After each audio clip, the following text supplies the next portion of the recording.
I guess Israel is all about,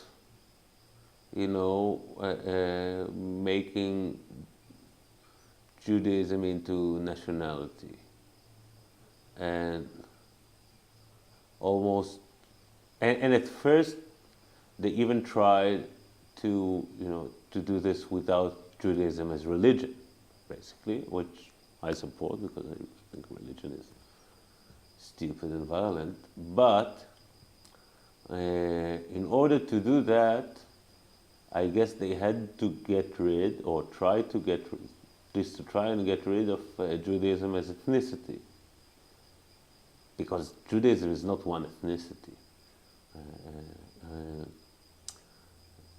And the whole thing about using an old language that nobody uses anymore and enforce it, it's just one aspect of turning all these people into a nationality.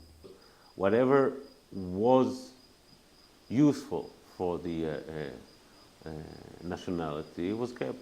So whatever piece of culture that you could unite people of different ethnic origins around, that was kept. So a lot of the philosophy, a lot of the politics, a lot of the literature was no problem with.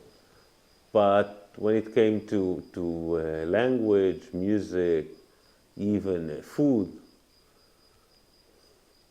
it didn't fit in. A lot of the socialist leaders of the 20s and 30s and 40s actually liked Jewish ethnicity. They were using Yiddish in the ministries, but they understand. I think they understood correctly for their own. I mean, tactically they were right. They understood that it's not possible to keep all these different ethnicities and build a country that will be able to, within a couple of years, survive in the Middle East, which I don't know if you've been there. It's not a place for a Jew, and it worked.